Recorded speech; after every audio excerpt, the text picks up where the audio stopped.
What's up, guys? Cipher Pol 808 back again, and we're here for some more One Piece action. We got a new setup, so hopefully video quality is a little bit better, but let's jump right into this chapter. Alright, chapter 1064, entitled Egghead's Research Stratum. Alright, so where do you guys think we're starting off? Are we going back to Egghead Island and seeing where Bonnie and Luffy them are? Are we going to check in with the other Strawhats? Are we going right back to Blackbeard versus Law? Are we going to see what Kid's doing? What do you guys think? I mean, obviously by the title, we're going to have something to do with Egghead Island, but do you guys think we're going to get some more of that Blackbeard versus Law showdown, you know, road to the poneglyphs? But let's see, the cover page, what do we got? Okay, we got Aokiji and Van Augur right there. And okay, looks like they're the ones that took Pudding. It says Kuzan and Augur of the Blackbeard Pirates. Okay. Alright, what do you guys think? You know, the cover story starting to relate to, you know, the actual chapters. That's pretty cool. I think that's one of the first times we've had that, but let's jump right in and see what we got in this chapter. Alright, so we're going right back to Blackbeard right here.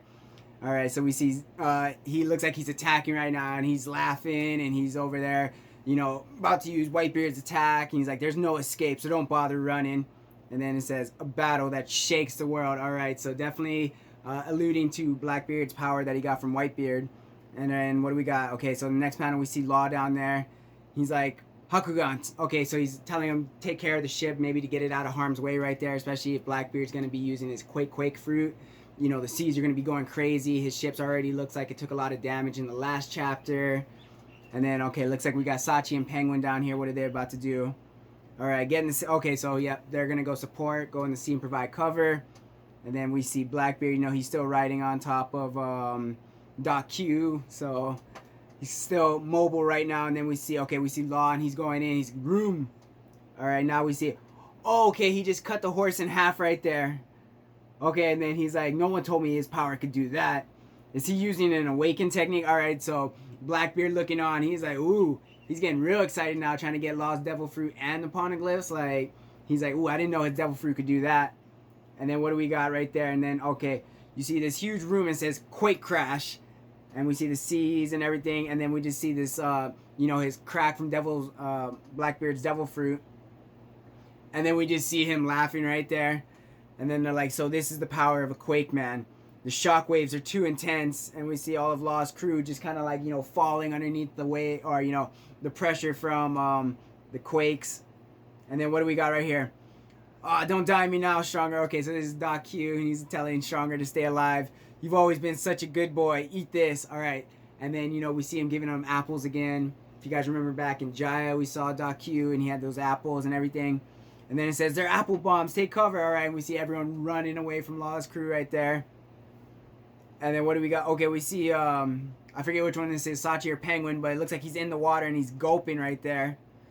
And then all of a sudden we see this huge, I guess, water cannon being shot out of his mouth. Like, he's just like spewing it.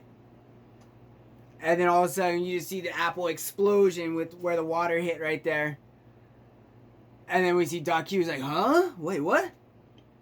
And then, okay, what do we got? Okay, let's get a little explanation right here. And he's like, it's a big mistake to underestimate us when we grew up in the harsh, cold waters of the North Blue.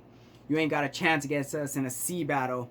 All we got to do is sink your ship. Alright, so Law's crew having a little confidence right there. You know, Law is definitely on caliper with a Yonko, so it only makes sense that his crew, you know, needs to step it up, kind of like how the Straw Hat crew kind of stepped it up and was able to take on Yonko commanders. Same thing's got to kind of be true for Law's crew if he wants to, you know, stay in contention for Pirate King and, you know, trying to find the One Piece. And then, okay, we see Beppo over there. He's like freaking out, and he's like screaming at John Bart, and he's like, sniper, sniper, 3 o'clock, 3 o'clock. And then, okay, so he's talking about Van Augur. And then what do we got? Okay, so John Bart's like, protect the captain. And we see him run in the next panel, and he just jumps right behind Law to protect his back right there. As Law is trying to attack Blackbeard, I'm guessing. And then in the next panel, you see Van Augur, and he just kind of looks disgusted because he didn't miss because, you know, the guy jumped in front of him, but he didn't hit the target that he wanted. And he's like, he's some bodyguard, and, you know, John Bart is massive, so easily covering all of Law. And then what do we got? Okay, so it looks like we got Law and Blackbeard. So we see Law going in for the shock wheel. And then we see Blackbeard. He's like, wait, what? What the hell is this? And you know, because of his darkness devil fruit, you know, all the attacks that he takes get amplified, or at least the damage gets amplified, you know, what he feels. So this definitely can't be feeling good. And we just see Blackbeard getting impaled right there, and we just see the blood spewing out of his mouth. Oh yeah, go down, Blackbeard. That's what we like to see, get taken out. And then, okay, in the next photo, it looks like, you know, almost looks like he's KO'd. Not KO'd, but he's down. He's like, you know, giving that cough. His eyes are all whited out right there. And then what do we got next? Okay, Van Auger's looking at something in this next panel. And he's like, this is what happened. Okay, so I think that's Blackbeard falling towards him. He's like, this is what happens when you charge in half cock. And he uses his warp fruit that we saw that he got last chapter. I think I missed it in, when I was doing my reaction. But yeah, this warp power is definitely going to add a new element of what the Blackbeard Pirates are kind of able to do. And, you know, mobility and movement around the battlefield. This is definitely going to give them a leg up. And then, okay, we see Van Auger. Looks like he caught Blackbeard. He's like, shall we return to the ship, Commodore? And what's Blackbeard got to say? Okay, it looks like Blackbeard, his face is upside down, but he's got a big old grin on his face. He's like, don't be an idiot. We finish what we start. All right, so he is determined to take out Law right now. He is determined to get whatever copy of Poneglyphs he has. And then, okay, we see Law, and, you know, he's getting his room ready right there. And we see it says Blackbeard's here, and we see Blackbeard kind of in the foreground, or in the background, I mean. And he just looks like he's getting ready for some type of attack. He's like, do all your officers have devil fruit powers? Alright, so Law trying to get a little info on what else to expect from Blackbeard's crew, I'm guessing. And then what do we got? Okay, it says, must be a pretty raw deal hauling around so many anchors. Alright, so Law's like, oh, you guys might be strong, but if you're all devil fruit users, and my guys are strong at a battle at sea like that, you know, maybe this is what's going to give Law them the upper hand. You know, the fact that everyone, or, you know, pretty much everyone on Blackbeard's crew is now an anchor. He's like, they call them devil fruits for a reason. That weakness is well worth the trade-off. So, alright, Blackbeard looking like he about to become a devil. Is he about to, you know, pull out some crazy unknown attack we haven't seen from him yet and just annihilate Law? And then, okay, it looks like we're panning out right now. We got, what is the ship's name? Zebek, I think, Blackbeard's ship. And then, okay, so it's getting attacked from below. So Law's crew is trying to take out Blackbeard's, you know, flagship right now. And then they're like, okay, everyone on is like, oh, the bastards are trying to sink us. And what do we got? Okay, Sachi and Penguin are still in the water. We see the Polar Tang right there. And they're like, who knew they were so strong underwater? And then, okay, inside, what do we got? All right, we might be taking a pounding now, but there'll be history soon. The Commodore is the strongest around. And then it looks like a prisoner, so I'm guessing that's, what's her name, Pudding, from the cover story. And, okay, yep, right there, that's what we got. We got Pudding inside. Okay, her nose is kind of busted up right there. And what she got to say, she's like, Mama's going to make you eat those words if she's still alive. And then she starts laughing. And you realize we're fighting her killer now, right? New eras only happen when the old legends are torn down. All right, so they're trying to tell Pudding that, you know, Big Mom is dead. That's the only way that Law and Kid, you know, got out of Wano's, because they took out Big Mom. They killed her. That's the only way for the new generation. But if you guys remember, at the end of Wano, when we were at the end of the battle and Big Mom was getting taken out, she said, you know, this isn't enough to kill me, right? And we never did see, you know, a confirmed dead body, dead Big Mom or anything like that. So I don't know if I believe that Big Mom is dead. And, you know, I think Pudding, Big Mom, all of them are going to have something to play with. I don't know. You guys feeling maybe we're actually going to get that Big Mom Straw Hat team up? That was kind of foreshadowed when Lola gave Nami her Vivre card all the way back in Thriller Bark. But let's see. What do we got next? Alright, and then we see Law and Blackbeard in the next panel. Just this epic crash right there. You see Law's sword, you know, in his special attack, it goes like super long. And then we see Blackbeard using a Quake Punch right there. And you just see their hockey just... Alright, what do we got next? Alright, we see Law, and he looks like he sees an attack incoming. He's got this concerned look on his face. And then we see Blackbeard's hand in the next panel. He's Black Vortex. Alright, so he's about to start drawing in Law. How is this going to affect his devil fruit? Is it going to completely nullify the room, or what's it going to do? And then, okay, we're going back to, what is this, headquarters, I think? It says Blackbeard and Trafalgar Law have made contact on Winter Island in the New World. Alright, and we see the Den Den Mushi right there. And the next panel, you see Sakazuki, he just looks pissed. He's like, so we're forced to wait again. Being fleet admiral is so damn frustrating. All right, so I'm guessing Akainu wants to, just pounce and take out the remaining Yonko while he can, since they're new, they're fresh. And then, okay, we're coming back to Egghead Island now. All right, we're going to see what's going on with Bonnie. We're going to see what's happening. All right, so it says the island of the future. And then it looks like we got a big explosion. I'm guessing that's where, Cop Kuma's attack, Pacifista was last time. And then, okay, so we see Pacifista Kuma right there. And we just see a couple of dots. And then it says, okay, wow, the Pacifista stopped as soon as we changed. All right, so I guess, they return the clothes. So the Pacifista is not going to try to kill them now. He's like, oh, wait, no, what's it say? It says, oh, okay, not changes in clothes, but Bonnie used her fruit, obviously, to change them. Okay, cool. It says, that's good, but did you have to make me this old, Bonnie? And we see Luffy over there. He's just dying right now. Bonnie's a little girl, and we see Chopper. Can't tell if he's looking old, and we see Jinbei looking like a kid again. All right, kind of looks like, if we're going to see a Jinbei, what do you call that, Seraphim Pacifista or whatever. I'm guessing that's what it's going to look like. But it says, and I get how you feel, but it only looks like your dad. If we can't take him out, any of them out, we'll be in trouble. And then we just see Da. So Bonnie just, she's still all sad. Even though maybe she realizes that's not her dad, like specifically her dad, that still looks like her dad. So there's still going to be that hesitation, that feeling of guilt, like she wasn't able to stop him from being turned into a cyborg. Now she's going to have to attack him, or at least his likeness. Like, that's going to be extremely tough on her. And then we see Chopper. He's like, hey, Luffy, have a heart. And then he's like, sorry, Bonnie. Pacifistas just bring up some bad memories for us. They got annihilated by the Pacifista, at Sabaody before the 2-year time skip. And, Luffy had to fight them at Marineford. And then what do we got next? Okay, we got Jinbei. He's like, Kuma may no longer be human, but that doesn't make it any easier for his daughter to come face to face with his doppelganger. All right, so Jinbei over there being the voice of reason, recognizing that Bonnie's in a tough spot. And then we got Luffy at age 70, a glimpse at a possible future. And they're like, okay, can you turn his back now? And then it says, nothing personal, Bonnie, but I want to know about Kuma doesn't paint but what I know about Kuma doesn't paint a pretty picture. All right, so maybe Jinbei heard some misinformation because, the dude that we saw holding up Bonnie in that flashback in the last chapter did not look like this tyrant Kuma that, we've heard about. And even, what Sabo and Koala and all them said, and Morley, they're like, Kuma's the most gentle person, so why did he get this epithet of the tyrant? And then, okay, Jinbei continues on. He's like, he was the tyrannical king of Sorbet before he was deposed by the people and forced to become a pirate. All right, and then we see Bonnie, and then it just ... Okay, she doesn't have a response. What's going on? It says, when he was eventually caught by the Navy, his ties to the Revolutionaries came to light, and they gave him a life sentence.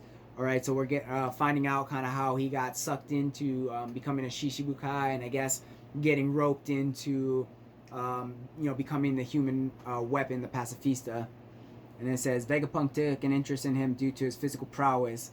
So he was offered an opportunity to roam the seas again as a warlord. And then what do we see? He says, on the condition that he become a specimen for body modification and cloning. Does that cover it? And then we see Bonnie, she's busting out this thing. It's like, I get why he choose to be a warlord dog and help them make their clone soldiers. But why would anyone knowingly agree to becoming a mindless cyborg? So she's, questioning what's going on. And then it says, anyone can see it's just as bad as a death sentence. So she's like, it doesn't make sense. I get becoming a warlord, even letting them clone you, that makes sense. But why would you want to become this mindless pacifista? That's the same thing as dying, essentially. And then we see Jinbei. All right, what's he got to say? All right, he's like, okay, so I wonder which one of Kuma's crimes earned him his life sentence.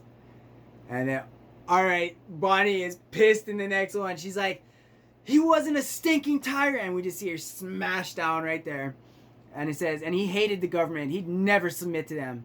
They must have forced him to accept the procedures somehow. All right, so Bonnie's still defending her father right there. And then it says a beam saber. That's awesome. So kind of like a lightsaber right there. And then says, we must be in a scrapyard for Vegapunk's junk. This still works though. And then he says, he may call himself a scientist, but to me, he's just a murderer. All right, so in Bonnie's eyes, because, you know, he took away her father, he turned him into this mindless, emotionless thing. That's the same thing as killing him, you know, the death sentence that she was talking about. And then it says, Dad always used to say he was part of a very special race. But so what? Him being different doesn't justify forcing him to be a lab rat. Okay, so this kind of maybe explaining Kuma's size, and why the government was so interested in him. Obviously, he wasn't a Lunarian, but what was he? It says, and it sure as hell doesn't justify killing him. And we see Bonnie, okay, she's back to her normal age. And then we see Luffy and Chopper, they're like, yeah, you said it. And they're like, wait, what? Special race? And then it's, okay, we're going back to the Thousand Sunny, it looks like. And it says, whoa, we're flying. The robot's soaring through the air. All right, so that big-ass robot that Vegapunk, or, you know, the Vegapunk satellite was operating is still carrying the Thousand Sunny. He's like, naturally, this is Vega Force 1 after all. All right, Vega Force 1. Okay, Oda, I see what you're doing there. And they're like, it's an anti-grav unit and jet thrusters. It allows us to sustain this propulsion. All right, and they're... Okay, so I'm guessing that's Frankie. He's like, wait, anti-grav? He's like, the island aircon is also needed to ensure a suitable climate one day. This will be possible anywhere. Alright, so maybe if they put the whole planet or each island in a bubble for this atmosphere. But anyway, what do we got next? And then they're like, oh, there's giant monsters down there. It's like some kind of futuristic city. Okay, so this is Frankie guy seeing Egghead Island and, you know, the city and seeing all the futuristic inventions and buildings and all the things that Luffy and them have already been seeing. And then we see, okay, we see the Vegapunk satellite start laughing. He's like, precisely, the world of tomorrow is built here. And then, okay, we got a pretty cool looking, says Punk Records. This is Egghead Island, the island of the future. The Research Stratum is right above the clouds. Alright, so I'm guessing that's the main research lab for the main Vegapunk right there. And it says, in the fabrication stratum is just below us. Our manufacturers and research assistants reside there. Okay, so that's all the people we saw walking around right there. He's like, I hear your captain is doing, or is down there causing a hullabaloo. Alright, so because the pacifista got sent out to deal with them, I guess people are already hearing about it and everything like that. And they're like, as long as he's alright. Then we see everyone kind of looking around. And then, okay, so it looks like the Thousand Sunny got put down. It's like, aren't you two coming? Zoro, Brook? He's like, nah, I'll watch the ship. Okay, so Zoro and Brook staying behind, watching the Thousand Sunny. That woman can't be trusted. Okay, so they don't trust Vegapunk, you know, to stay alone with their ship. And then what do we got next? We see Usopp and Nami and Robin. Okay, everyone looks like, whoa, it's just like the solid clouds from Sky Island. So they're bouncing around as soon as they get off the ship. And they're like, this really takes me back. And okay, we see Frankie. So Frankie wasn't with them when they went to the Sky Island, when they went to Skypiea. So this is kind of his first experience with it. And they're like, it's as you surmise. Seeing as we can control the island's atmosphere and all, we can naturally make use of pyroblow to coagulate and alter the destiny of water, or density of water vapor. So they're able to make those, you know, special clouds that they would make in Skypiea. And says, this that's recreating the island and sea clouds you usually find on Sky Islands. I hadn't got that far. Alright, what do we got next? It says, this is the, okay, we're going into the entrance of the main lab. And we see Frankie, alright, he looks all stoked. He's like, ooh, it's so flashy. We see Usopp over there. He's like, yeah. Alright, do make sure to change into some appropriate attire before entering. Oh, make sure you pay for it, right? It says, you can get a costume from the dressing transformation room there. When you try on a pair of, what does that say, Dom shoes? Don't forget to use the lever. Okay, so these special shoes, they can adjust to fit no matter what foot size. And okay, so they don't know about, you know, how the boots are really light and the clothes, even though they're big coats and everything, they're really airy. And okay, so look at, we got all the Straw Hats getting styled out in some futuristic looks. Alright, Robin and Nami looking excellent right there. Alright, we still see Sanji. He seems to always end up in like some type of aloha shirt and shorts with his hairy legs sticking out. And then we see Frankie in the background, just, yeah. And they're like, whoa, this is futuristic. They scream aloha, don't they? All right, so looks like Sanji and Jinbei kind of share the same designs. And okay, what do we got next? Okay, looks like we're heading down a hall or something. Says the problem with being a genius is that you can see your own future coming too. And they're like, huh? What are you talking about, Vegapunk? And he's like, I think I'll be dead soon. All right, so does he realize the curtain is closing in on him? That Cipher Pol or some entity of the government is on its way to end him. Why is he having this premonition? Has he been helping the revolutionaries? Has he just been working against the world government and kind of just using them to fund his projects? And then it says, I just want you to know about this, Dragon. Okay, so he's like, I just want you to know about this, Dragon. So, Vegapunk is the creator of Kuma, the original Kuma, turning him into a pacifista, getting rid of his emotions and everything. But last we saw, that Kuma is with Dragon, and Dragon was interrogating him. And now in this panel, we're seeing that Dragon and Vegapunk have been having some connection. Like I've been saying, I've been thinking Vegapunk had something to do with the Revolutionaries or some kind of connection to them, just based off of everything that he did as far as hiding the dragon or the dragon devil fruit that he created, that he quote unquote said was unsuccessful. Allowing Kuma, after he was turned into a pacifista, to defend 1,000 Sunny for 2 years, even though they wanted to annihilate the Strawhats. There should have been no reason he was allowed to guard the 1,000 Sunny. And yeah, just Vegapunk just hasn't seemed like he's really been on the world government side, from the get-go. Yeah, he's doing these things, but it just kind of seems more like he's placating them and keeping the really important finds or things for himself. So now the question is, what is Vegapunk going to tell Dragon? Does it have to do with Im-sama? Is he going to explain something maybe about like Uranus and the attack that took out the island Sabo was on? Is Dragon going to bring up Sabo and having a secret to tell him? Let me know what you guys are thinking down in this chapter, or about this chapter, down in the comments below. Unfortunately, we're on break next week, so give some time to theorize. But yeah, let me know what you guys thought of this chapter down below. Hit that subscribe button if you aren't subscribed to the channel. Hit the bell icon to be notified of any future videos. As always, have a wonderful day.